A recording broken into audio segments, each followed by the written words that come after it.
the gift that keeps on giving. That's marriage insurance. How a blitz in Kentucky is divorce-proofing marriages. The best gift that you're going to give each other is come through this counseling. Plus, meet Mr. Color himself. I was born with the ability to see color like many people don't see it. And take a Christmas tour of the spectacular Greenbrier Resort. Are you ready to go for a tour of all the Christmas trees with me? I'll take you around.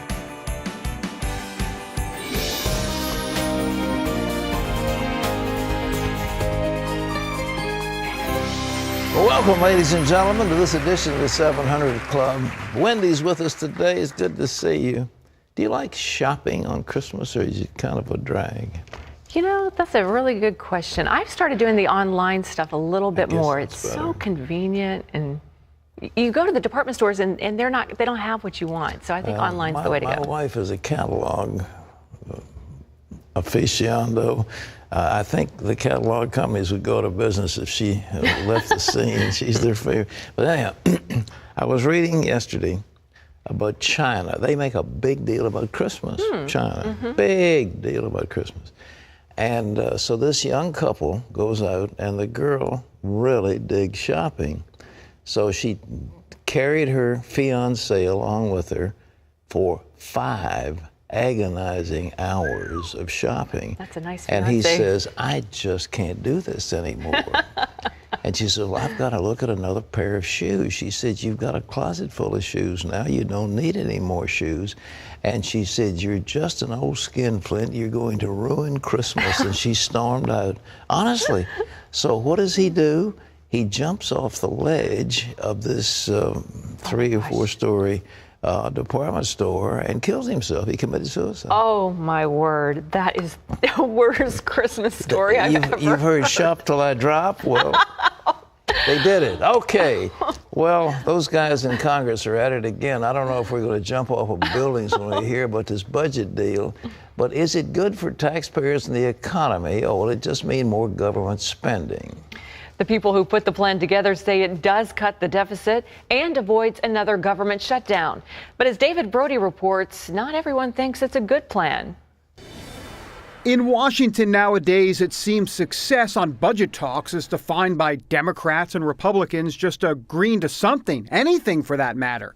And so it was a rare sight to see a top Republican and a top Democrat standing side by side announcing a budget deal. We are showing that this divided government can work at its basic functioning levels, which is paying the bills. Here's the framework of that common ground. $63 billion in increased domestic spending. That's because Democrats were able to eliminate half of those sharp sequester cuts that Republicans fought hard for last year. So that's a victory for Democrats. But GOP leaders say it's also good news for Republicans because those sequester cuts were going to hurt military spending. Well, what else do Republicans get?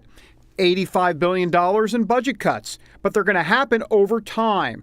So, doing the math, that's $85 billion in reduced spending minus $63 billion in increased spending, and it comes to roughly $22 billion in deficit reduction. But the spending increases will start right away. The spending cuts don't. In an interview with CBN News, Senator John Thune says he's taking a wait-and-see approach. It looks like it would increase spending for a couple of years in exchange for some savings that would be achieved in future years. And I think what's going to be really important for a lot of Republicans is what are those savings and are they meaningful? And is this something that's a good trade-off? President Obama is praising the deal, and so are House and Senate leaders. All of them say this agreement gives Americans the confidence that there will not be any talk of a government shutdown for 2 years. However, the deal does not address future debates over raising the debt ceiling. But for now, the focus for many conservatives is that they believe Republicans are getting taken to the cleaners yet again. Influential conservative blogger Eric Erickson writes how the deal, quote, does not impact the national debt. It does not reform entitlements. Senator Marco Rubio blasted it too, saying, quote, this budget continues Washington's irresponsible budgeting decisions. And the Tea Party Express called this deal, quote, a baby step backward. Now, conservative budget chairman Paul Ryan is feeling all of this heat, but defending the deal. This says let's cut spending in a smarter way, some permanent spending cuts to pay for some temporary sequester relief, resulting in net deficit reduction without raising taxes. That's fiscal responsibility. That's fiscal conservatism. Ryan believes the House will pass this deal, and Patty Murray is confident Democrats will do the same in the Senate. But whatever happens, Republicans like Thune believe under the Obama administration, true, meaningful reform will be hard to come by. Most of what happens in Washington, it seems like to me at least, is, okay, how can we spend more at the federal level? How can we regulate more? How can we tax more? And that to me is the opposite prescription for what we need to get the economy growing again. David Brody, CBN News, Washington. Isn't it a shame that the Republicans sell out, the Democrats sell out? All they want to do is keep interest groups off their back and spend and spend and spend and spend. We've got a potentially $1 trillion a year deficit, and you're going to take off $20 billion. That's going to be what you're going to offer to the American people, and that it may be illusory. It's crazy. And all the waste and all the pork and all the things that are there, everybody with the special interests, they're lining up at the trough to get their piece of the pork. Well, what about you and me? Sooner or later, our children and grandchildren are going to have to pay for this thing, or this great country we love so much is going to be in the ash heap of history. Well, the budget won't be the big issue in next year's elections, but the president's health care law will. And new polls show it's causing enormous political problems for the president and the Democrats. John Jessup has that story from Washington. Here's John. Pat, that's right. People who don't have health insurance don't like Obamacare, according to a new poll from the Wall Street Journal and NBC News. Only 24% of uninsured Americans think Obamacare is a good idea, while half think it's a bad one. And a new Quinnipiac poll finds only 34% of voters approve of how the president has handled health care, while 62% disapprove. For the first time this year, more voters say they'd pick a Republican over a Democrat in a generic race for Congress.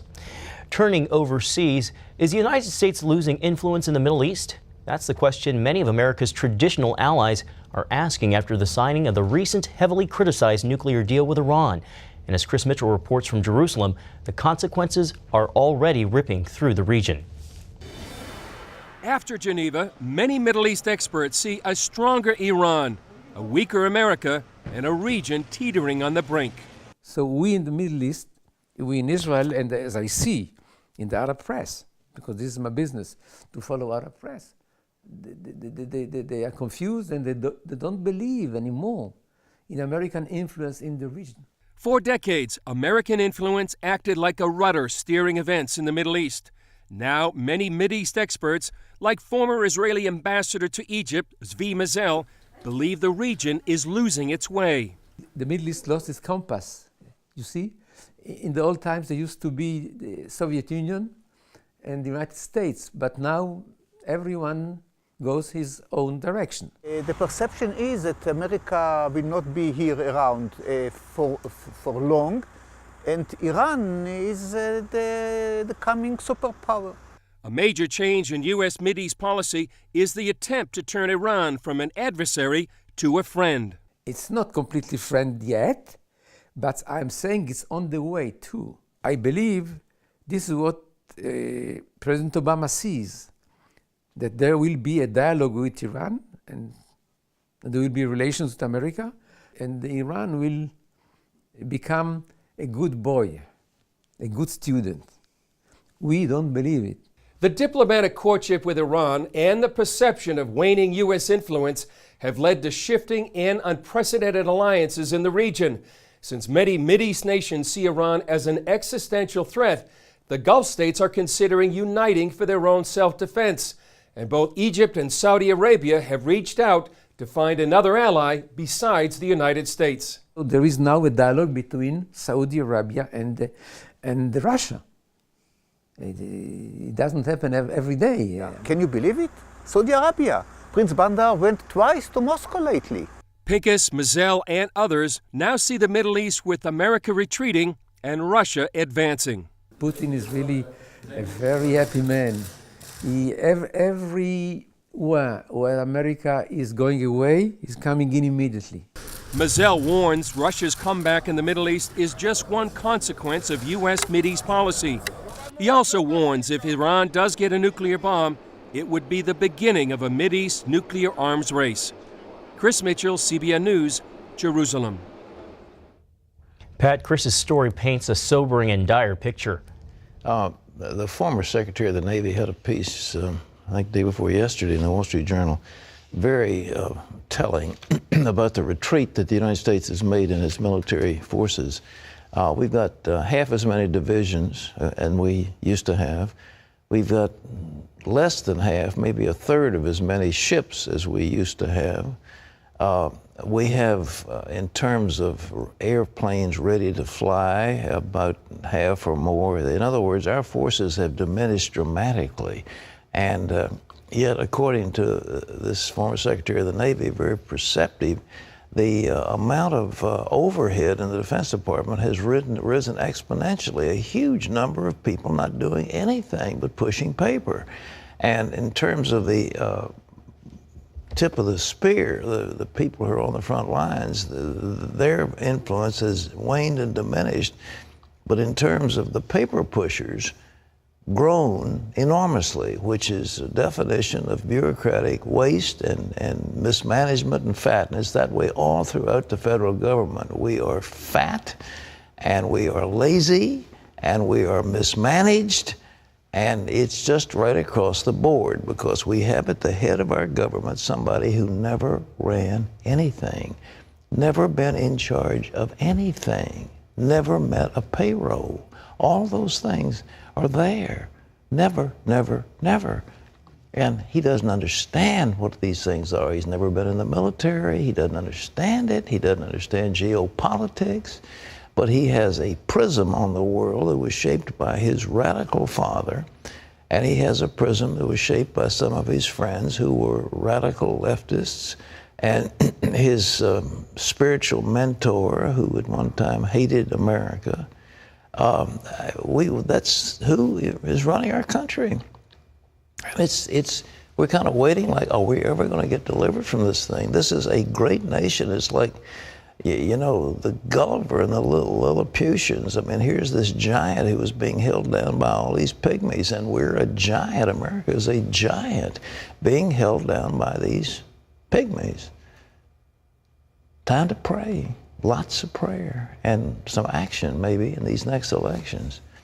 Well, there's something bad going on to our neighbor to the south. We have a huge audience in Brazil, as we did, and now we've got some bad news coming out of Brazil. John?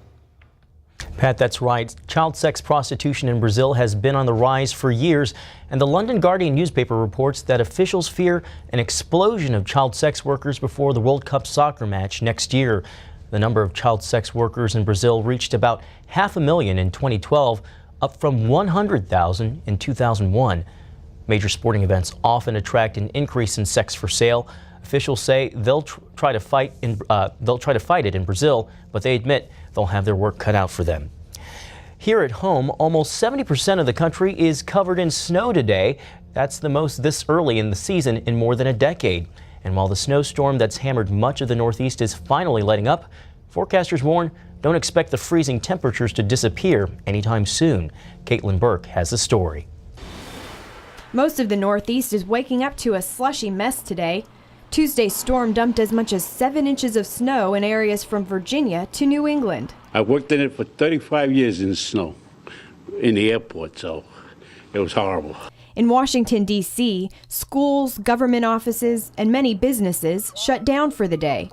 While they're back up and running today, many travelers are still trying to get home after flight delays in several major airports on the East Coast. I'm really upset because really I don't know when I'm going to leave here. People generally angry also, a little frustrated, not knowing what was going to happen. And the roads aren't much better.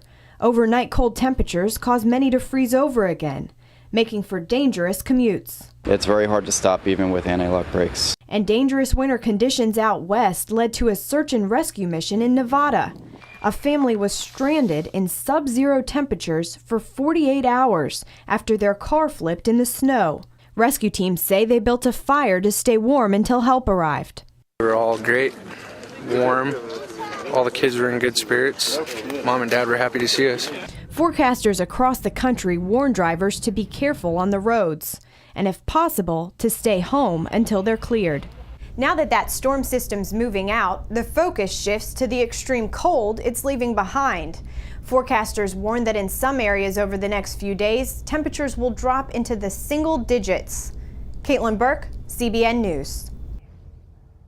Pat, are you still campaigning for people to move to Virginia Beach to escape this winter mess? Absolutely. We're in a pocket of warmth and joy and delight down here. We don't have all those problems. Excuse me, I had ice covering my car this morning. Oh, the Chamber of Commerce didn't authorize that statement. Right.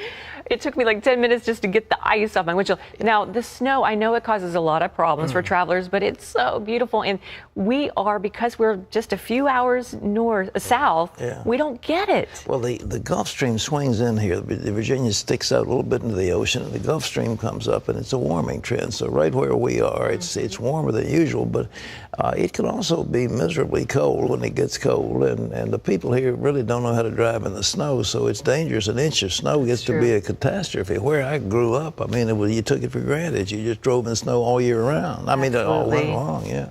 Okay. I'm a little jealous. I love snow. Okay. Well, coming up, the campaign that's saving families and hundreds of millions in taxpayer dollars. Every couple that comes, I said the best gift that you're going to give each other is come through this counseling. Hear how one group is working to divorce-proof marriages. Next.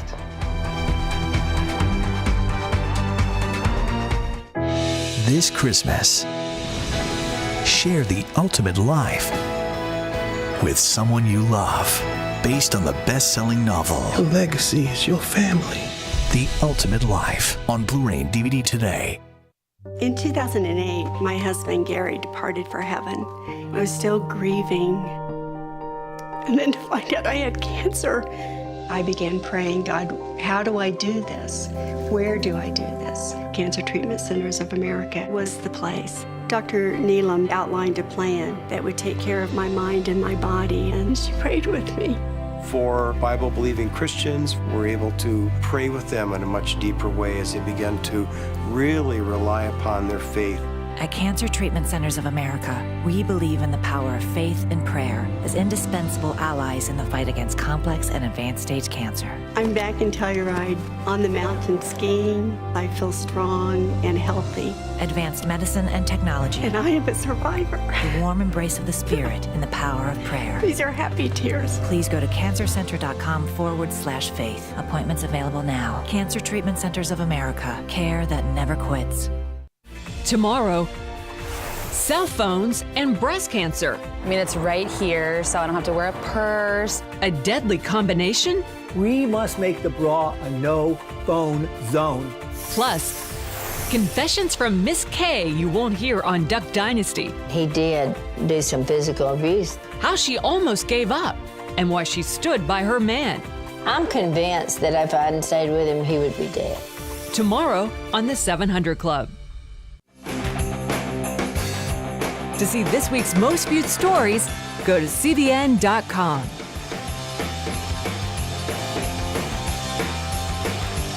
There's a statement in the book of Malachi where God is speaking, and he said, I hate, and if you read the King James, it says putting away. You don't know what that is, but if you read it in a more modern version, it says, I hate divorce. God's speaking, I hate divorce. And divorce takes a terrible toll on the family involved in it. But it also does serious damage in other ways by putting more people on welfare, either driving up the crime rate.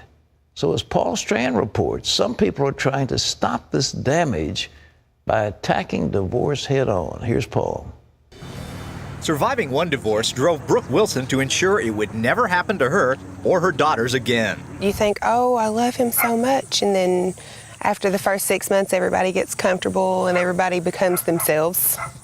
She got help from her pastor and a program called Marriage Savers that he felt could guarantee Brooke and her new man, James, would never divorce. The people who'd gone through this program, 97, 98% of those who'd gotten married were still married after a number of years, and that caught my attention. We definitely need some training before we get married, I think. It's just like a job. There's a lot of things there that we probably wouldn't really talked about or thought about unless we'd gotten that training. This fall, Mike McManus, the man behind Marriage Savers, came to Kentucky with an unprecedented plan, blitz the entire state, and enlist its pastors to battle divorce like never before. It certainly needs the help. Kentucky has the third highest divorce rate in the United States. About 65 out of 100 marriages go belly up here. We have just let marriage slide as an American culture. Kent Ostrander, a pro-family leader, pushed McManus to do the Kentucky Blitz. We believe that the church can turn it around if the pastors, in fact, will roll up their sleeves and make marriage a priority within each congregation. McManus brought proof that if Kentucky's churches pledge to only marry couples who get premarital counseling and offer mentors to young, struggling couples, they could significantly cut the divorce rate. Divorce has become so commonplace that most people accept it as just a fact of life. But the research shows, with just a few practical steps, almost any marriage can be made into a permanent one. McManus's own church proved by training and mentoring its own people the method works. Of the 230 couples who did marry, we only know of 16 divorces. So that's better than a 90% success rate. That's marriage insurance. David and Penny Hudson have helped marriages for decades. And we've done together about 140 couples, and so we have some experience at this, and we have seen nothing but good, positive things come from it. Penny Hudson says older folks in the pews need to step up and guide the younger ones. Those who have been married a while, who have gone through some experiences and can help these couples, walk beside them, pray with them, support them. You're investing in their life for eternity because you will have the opportunity to help them with struggles and lead them back to Christ. You're not always going to be there. You know, after a while, they're going to stop coming to us, but Christ is always going to be there for them. As mentors, you will be so blessed by this, and it's an outreach opportunity. It's a different way to disciple couples. It's a different way to even evangelize. McManus trained Pastor Gutenson several years ago on intense premarital counseling and mentoring. It virtually divorce-proofed the 24 engaged couples in Gutenson's care after. Best of my knowledge, none of those that we've married since we've been doing this program have gotten a divorce. And every couple that comes, I say the best gift that you're going to give each other is to come through this counseling. And Brooke and James know the mentors are a great resource. They've been there, done that. And so they can kind of help push you along into the right path. McManus says the successful, stable marriages that result don't just benefit the couples, but their whole community and state. Workers in the middle of divorce tend to be less productive, so a community with a high divorce rate is less attractive to businesses. But one that can drive down divorce? It becomes a more attractive place for companies to invest because they're going to have less problems with their employees than they would in some other city. McManus points out children of divorce commit more crimes. So if a community's divorce rate goes down, its crime rate can drop as well. Finally, divorce often drives the ex-wives and kids into poverty, and they end up on welfare. In Kentucky alone, 24,000 new divorces a year cost state taxpayers a fortune. Each year, it adds $600 million of cost to the taxpayer. So fewer divorces mean huge savings for taxpayers. Churches need to realize that divorce hurts their entire state. So maybe it's time for them to all get together and fight statewide for lasting marriages. Paul Strand, CBN News, reporting from Lexington, Kentucky. That's a brilliant idea, it really is, because the marriage is the foundation of our society. Stable homes with children who are brought up in the nurture and admonition of the Lord. Children are taught respect and decency and honor and all those things. If they got the right kind of parents, they learn them, in a sense, by osmosis. They just grow up accepting these things, and they live them out in their marriages. You know, it's hard to remember what things would be like when you're 20. Yeah, I was surprised Kentucky has such a high divorce rate. I figured it would be someplace like in Nevada or someplace like that. I think if you ever watch some of those reality shows with some of the participants, you say they're dealing with people who are not terribly well educated, and they come from pretty strange backgrounds where there's a lot of drinking and joblessness and all the rest of it, Sure. and so they don't have a sense of stability to start with. But I wouldn't, you know, Kentucky is a very sophisticated. They've got, you know, the beautiful horse farms in Lexington. Yeah, You've got all the kind of business in Louisville. But in any event, there's a lot of Appalachia out there too. So I know. I'm from right next door, so I know all about it. You know how it is? I know how well, it how is. about West Virginia? Do they have a high divorce rate, or do you know? And I think I don't know. I'll have to check on that. I don't know, but I wouldn't be surprised if it's right there near Kentucky's. Well, you know, we've got this no-fault divorce, and it's been devastating in the lives of people. It used to be you had to prove adultery, you had to have some very serious ground to get divorced. Now it's real easy and no fault. Okay. All right, up next, design tips from the man who decked the halls in America's second most famous White House. We'll tour the Greenbrier with Carleton Varney next.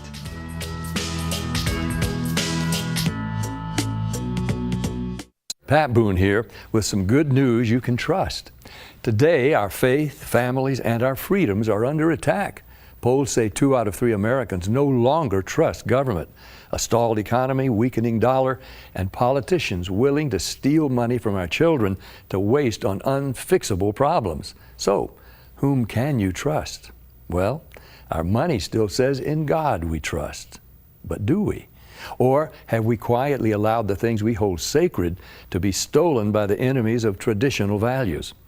Today, our government spends almost twice its income, running up a tab for future generations into the hundreds of trillions. How can you stop this from happening to your family? Well, it's all covered in a fantastic new book, The Great Withdrawal by Craig Smith and Dr. Lowell Ponte. Every American needs to read this book. Why don't you call now for a free copy of The Great Withdrawal? It's the simple truth you can trust. Cell phones are great, but the amount some companies charge is just crazy. Since Connie and I switched to Consumer Cellular, we both get everything we want, and we're paying about half what we used to. Do I have to buy the whole basket? No. Hey, you old cheapskate. Hey, Jack. Why pay for more than you need, right? That's why I keep telling you. Consumer Cellular plans start at just $10 a month. And I'm finally ready. My contract's up. Oh, here's to the end of contracts. Yeah. Well, did you tell him how easy it is to switch? Well, of course I told him. It's really easy to switch. Consumer Cellular, simple plans with award-winning service and no contract. Start your 30-day risk-free trial today. Activation is free, a $35 value, and we'll ship it free. Or visit a Sears store today. And Consumer Cellular was selected as the exclusive wireless provider for AARP members. Ask about your special discounts. Call 1-800-460-7238. Go online to consumercellular.com or visit a Sears store today. This will be a sign you will find a baby in a manger wrapped in swaddling clothes. And so,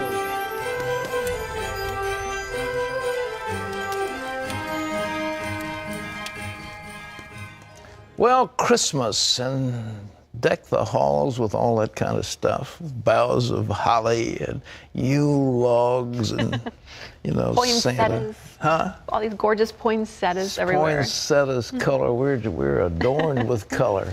Well, with a name like the Greenbrier in a town called White Sulphur Springs, the place known as America's Resort has color in its DNA. So when this 5-star destination needed to get ready for the holidays, guess what? It called on Mr. Color himself.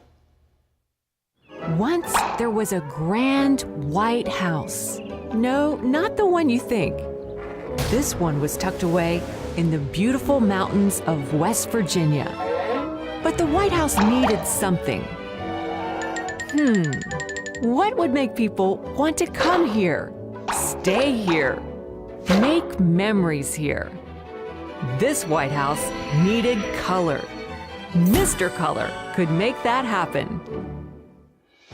I'm here with Mr. Color himself, Carleton Varney. And Carleton, I cannot wait to see the inside of this spectacular hotel. Well, I'm delighted to have you here in the hills of West Virginia at the Greenbrier Resort, which is America's resort. And I'm going to show you all of the wonderful Christmas trees we do and all the wonderful spirit. And all of you out there in America can come and see for yourself how great this place is. So all right, let's go.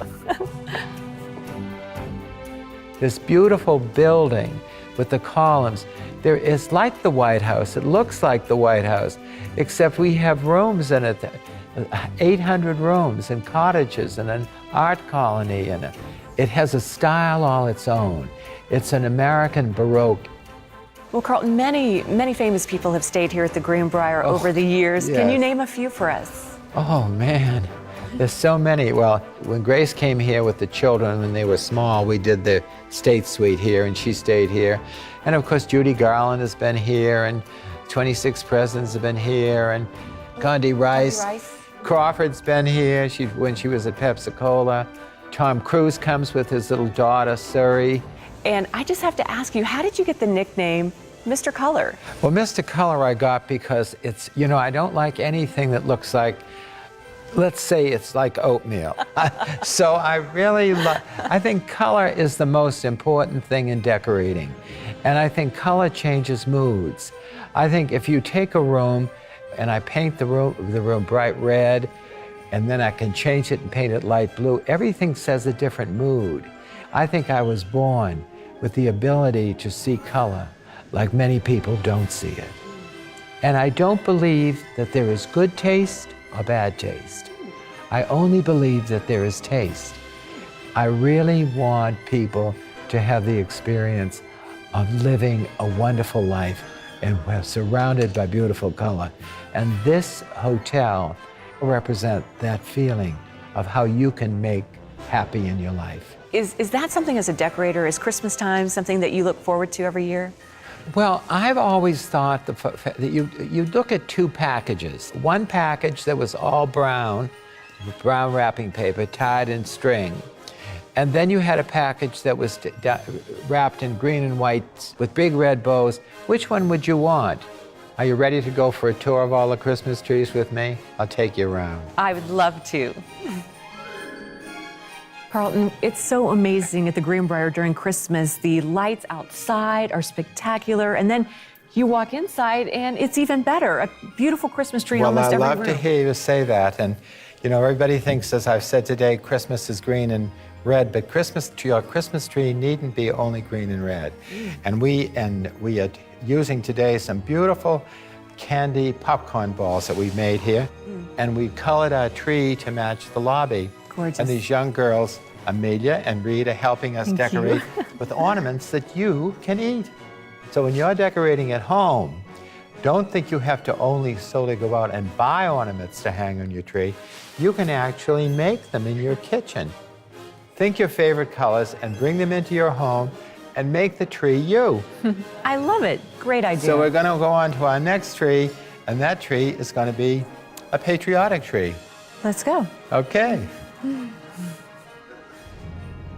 This tree is made for the American soldier, the history of America, and the respect we have for a flag. This is a very important, cohesive kind of thing. And we always do that in the hotel because these patriotic trees are in honor of those people who have served our country. Every time I pass this tree, I just want to salute. Yes. Say thank you. We'll do that. Thank you for And we the have, service. there are so many other beautiful trees, and I'm going to take you to see still another. Okay, great. Let's go. Well, Carleton, we're here in front of another gorgeous tree in the main lobby of the Greenbrier. This one is 16 feet tall, and you call it the royal tree. I call it the royal tree, yes. And I'll tell you why. Because it is designed and decorated with royal colors.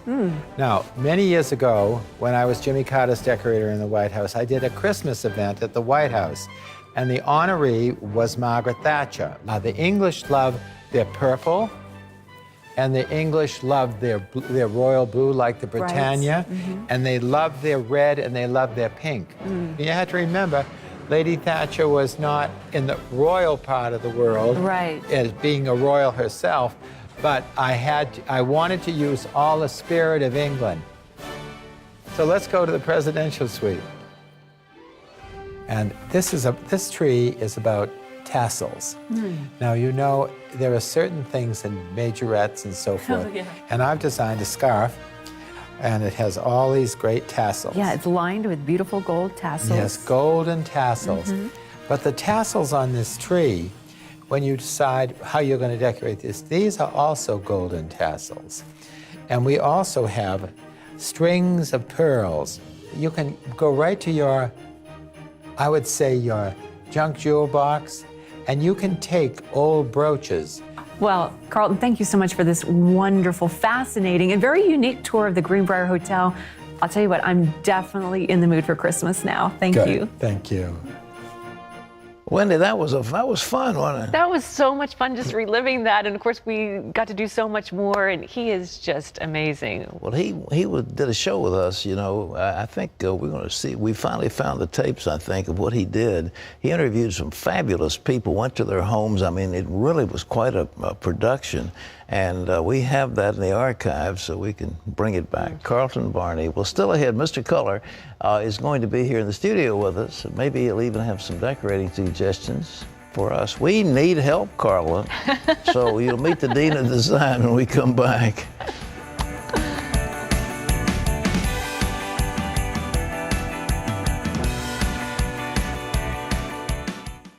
Christmas, the wonderful time of year when we celebrate the birth of Jesus Christ, the light of the world.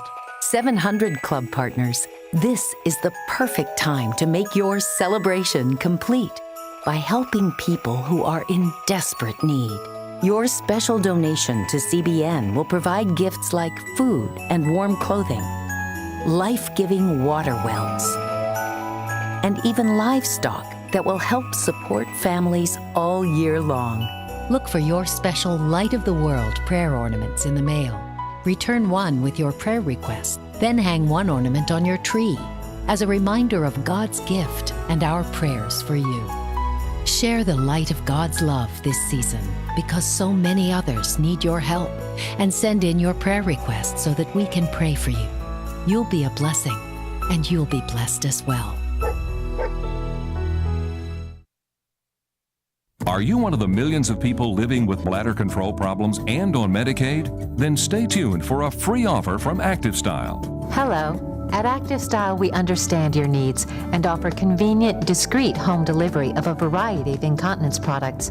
And they may be available at no cost to you if you're Medicaid eligible. When you call us, a personal incontinence consultant, someone like me, will help you find the right product that is both comfortable and makes you feel secure. If the fit is not right, we'll send different products until you are completely satisfied. That's our Get It Right guarantee. Your privacy is assured. Our incontinence products arrive direct to your door in discreet boxes, so no more embarrassing trips to the store. If you or someone you know is incontinent, call us now. And if you're Medicaid eligible, we'll send you a free sample.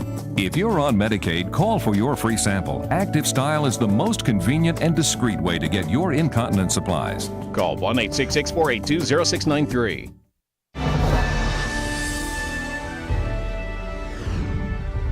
Welcome to Washington for this CBN News Break. A nativity display at South Carolina's Shaw Air Force Base was quickly removed after complaints from an atheist organization.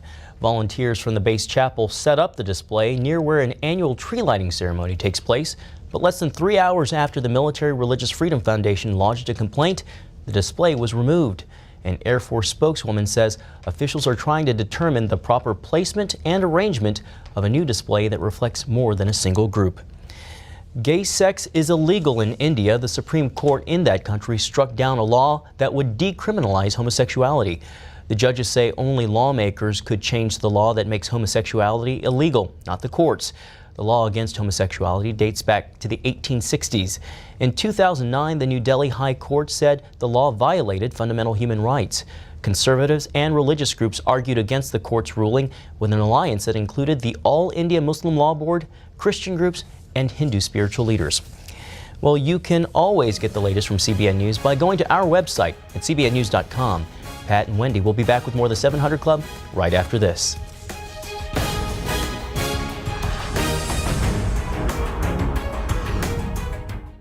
Call now for your chance to win a 1-ounce gold bar from Capital Gold Group by answering this question correctly. Which president took the United States dollar off the gold standard? Was it A, Ronald Reagan, B, Richard Nixon, or C, Franklin Roosevelt? All calls are free. Limit 1 entry per person. Call now with your answer for your chance to win a 1-ounce gold bar. Call 800-385-GOLD. 800-385-GOLD. 800-385-GOLD.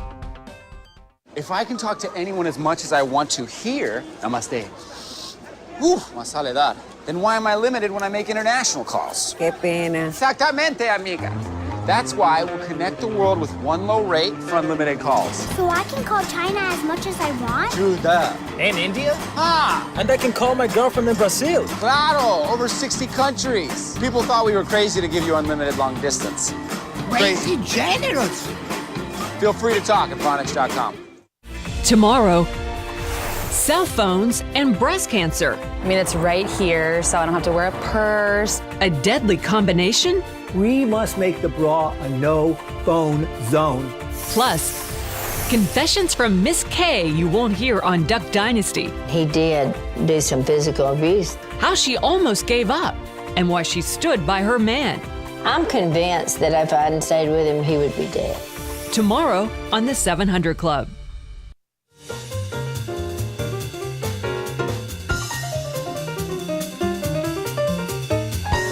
Well, we're coming up. Would you like some eye candy? Give me a camera on this, folks. This is a private penthouse. This isn't a hotel. I want that right there. Look at that. In Dallas, Texas. In Dallas, Texas. A rich oil man. Maybe I don't know who that is, but anyway, look at that sucker. I mean, this is a library. How'd you like to go in and read your books in there? This was decorated by Carleton Varney. These are private homes. This is not a hotel. Look at that bedroom. I mean, you feel like you're the queen of something or other in that place.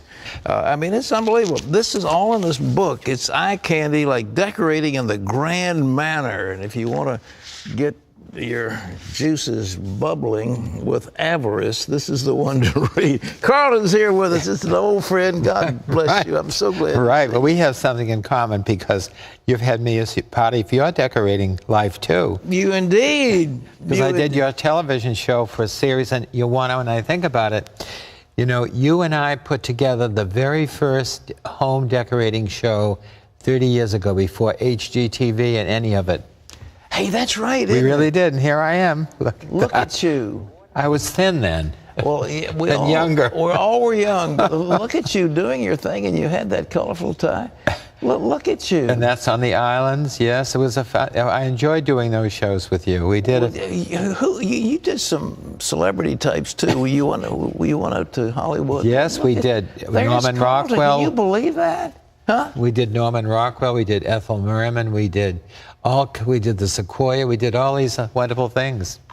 What a one! And this was the first decorating show on I think television. It was the very first one that was ever done. And since then, these HGTVs. Oh, yeah. And then they did the things like Life with the Rich and Famous. We were already doing that. That's right. 30 years ago.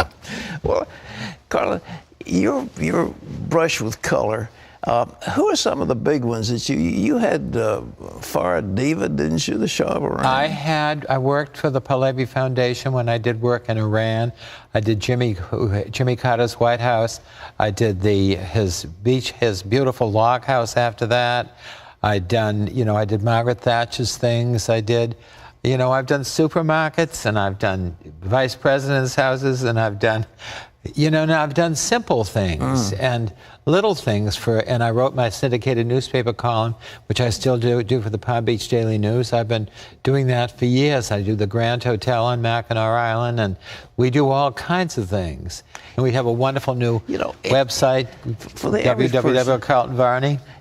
I can do this stuff. I mean, you see this here. I mean, I could have designed some of this because it's kind of simple, but you just throw caution to the wind and splash these glorious colors, and no designer in the world would try some of the things you do. Well, I do think, as Dorothy Draper did, I think that I see color, and I said it earlier, like other people don't see it. Yeah.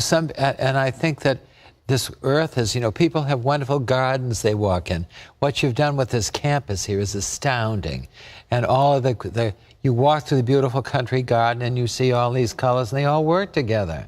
And yet, when people go inside, they go very monotone. Mm-hmm. They never carry that wonderful feeling. And they love to walk through the country garden, and I like them to walk through the country house. Well, you splash these reds and these pinks and greens. I mean, they're just in a riot of color. Nobody would, that takes a lot of guts to put that kind of stuff together, and it works. To me, it's like a fantasy. Uh-huh. I grew up in the years when we had the radio, and the Lamont Cranston would talk to me, or somebody would talk to me. So I had to envision what they looked like. Right. I wasn't given this all in front, so it created my mind to be able to move in a thought of thinking what these places I was reading about in Jane Eyre, what was it really like? It wasn't a picture. Yeah. It had to happen from my head. So therefore, I always created. I think children today are so locked into being able to see so many visuals that they forget that they have to dream about what it looks like. Well, and I dream rooms. And I love dreaming rooms. Well, the things that you come up with are absolutely gorgeous. Well, your company is now, We are the oldest established interior design company in America. Dorothy Draper. Right. Well, founded by Dorothy Draper, whose husband was Franklin Roosevelt's private physician at Campobello, and we've been going on since we founded in 1925. Protege of Dorothy Draper? Yes. You were? I was. I worked with her 7 years. And you took over the business when she I took over the business in the 60s.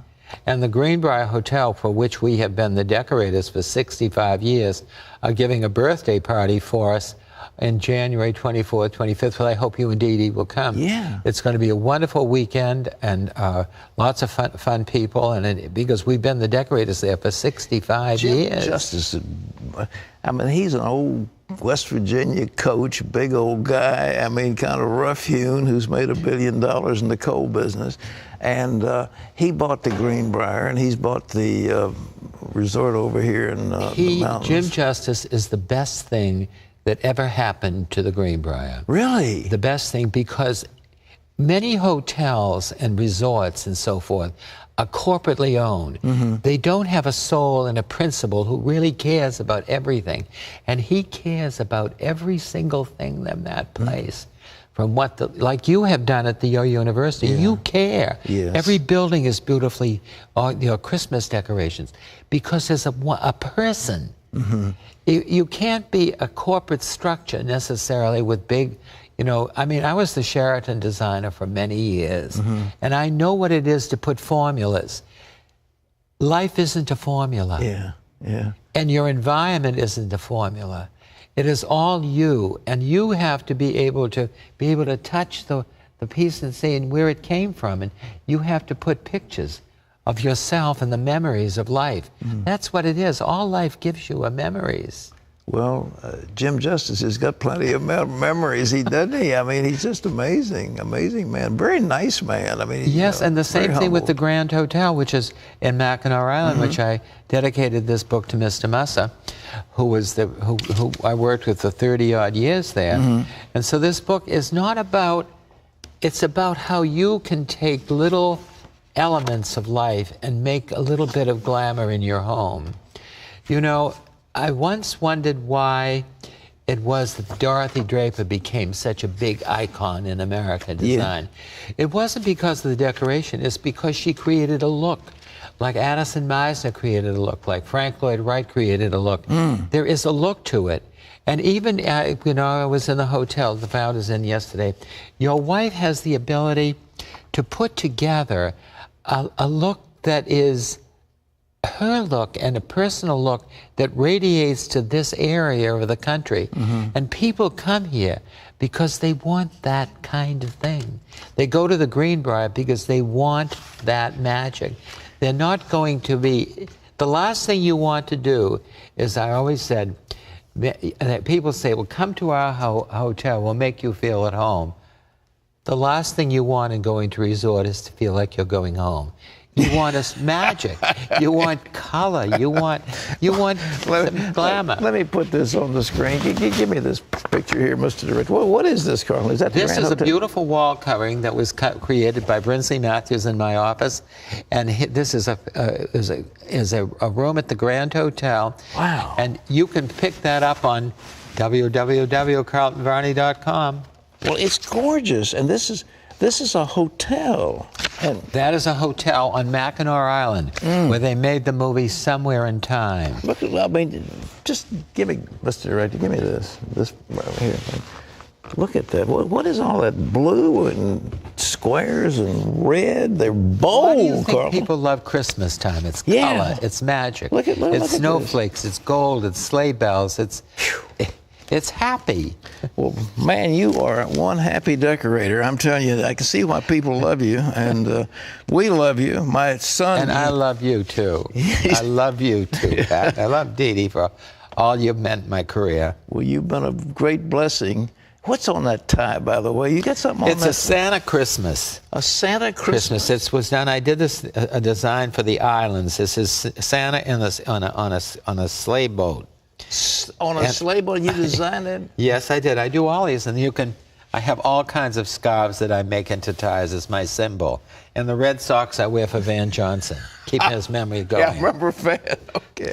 Well, can somebody get this book if they want it? Yes, they can. Where do they get it? You can get it at Carleton Varney, www.carletonvarney.com. You can get it in the bookstores. You can get it all over America.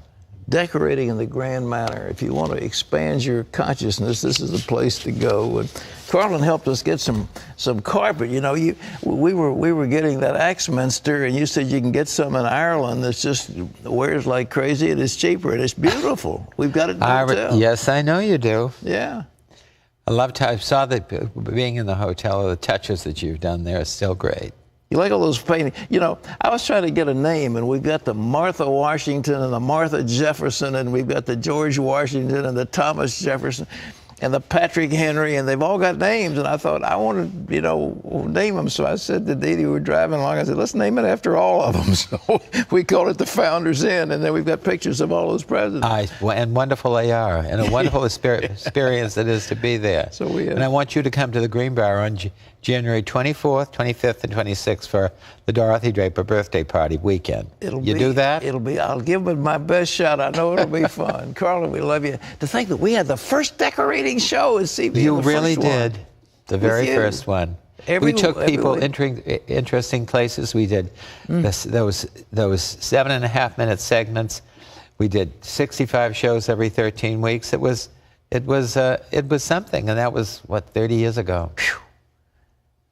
Oh man. Okay. Home and Garden TV, eat your heart out. We were there first. Yes, Carleton, you were. God bless you. Thank you. Carleton Varney, ladies and gentlemen. Wendy, what fun. This was great. Thank you. Oh, indeed. I can't wait to go back to the Greenbrier with you, Carleton. Well, still ahead, we've got your email questions. Helen says, when was Jesus really born? Was it on December 25th? Stay tuned for another round of Bring It On next.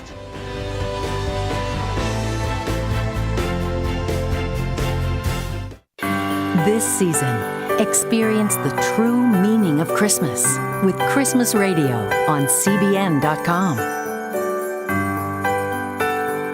Christmas, a time for being home with the ones you love.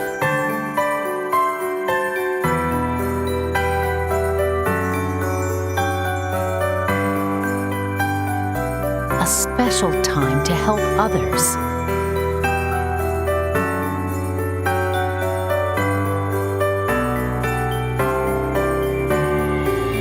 Time to celebrate the best gift of all, Jesus Christ. Cherish this holiday season with the ones you love. Experience Christmas Radio on CBN.com.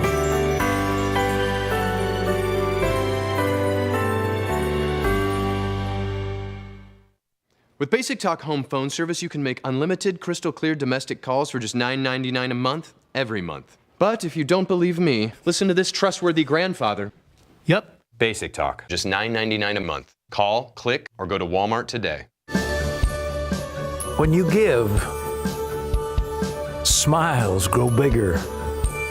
When you care, homes are happier. When you comfort, the hurt goes away. When we all come together to love, miracles happen. There's still time to give a year-end tax-deductible gift that will help others. Thank you, CBN partners.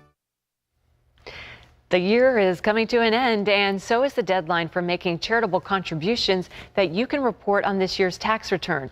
So we'd like to encourage you to give to CBN. All donations are tax deductible and go towards helping spread the gospel around the world. So please give us a call, 1-800-333-2373, or you can write to us at the address on your screen and give the gift that's helping others all year round. And it's time to bring it on. And we had fun with Carleton. We had more fun.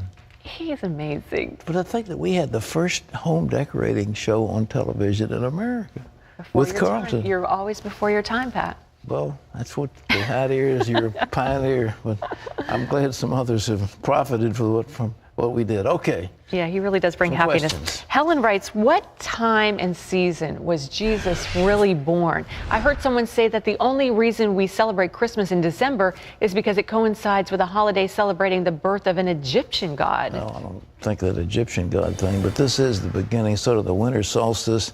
There were celebrations in Europe primarily of the winter solstice, and so the beginning of a new season. You left from fall, got into winter.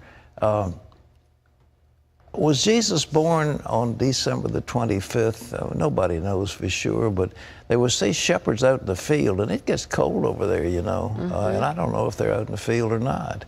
But I've been there. We baptized 59 people in the Jordan River on Christmas Day. So people can say all they want to say about how cold it is. It isn't that cold. It's not that cold. No, and so it could just as easily have been then or not. But the question is whether it marks the year 1 or the year 3 or 4. And scholars are still debating that. I don't think it makes a whole lot of difference to our faith. I believe in Jesus, and I believe that he's the Son of God. And if he was born on the 3rd or the 5th or the 25th, it really doesn't matter. Yeah. All right. Well, Anita writes, I've heard that Freemasons wrote the Constitution. Is that true? I thought the founders were godly men. Well, they were godly men, but in a sense, many of them, Franklin and George Washington, embraced Freemasonry because they thought it was a nice thing. And many of the European royalty were members of Freemasons, so it was a big deal.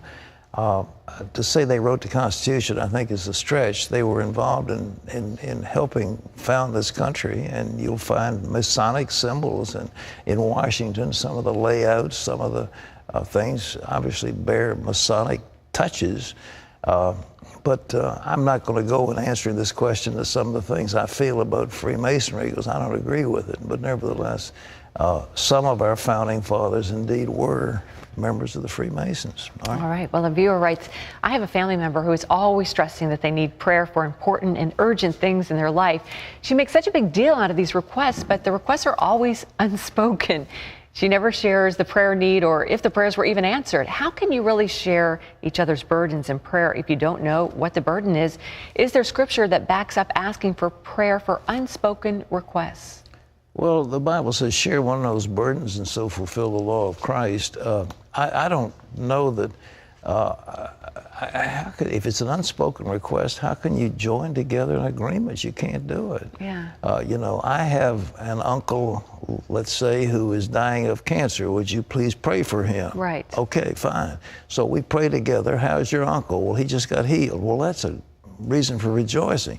But you read in the book of Acts, the church prayed stretch-outedly for him. They were praying for Peter, who was in bondage, and they prayed for his release. So I think you certainly got to know that. Otherwise, it's just a vague nothing. You say, well, God, etc. Well, thank you for joining us in this edition of the 700 Club. We leave you with today's Power Minute from Jeremiah.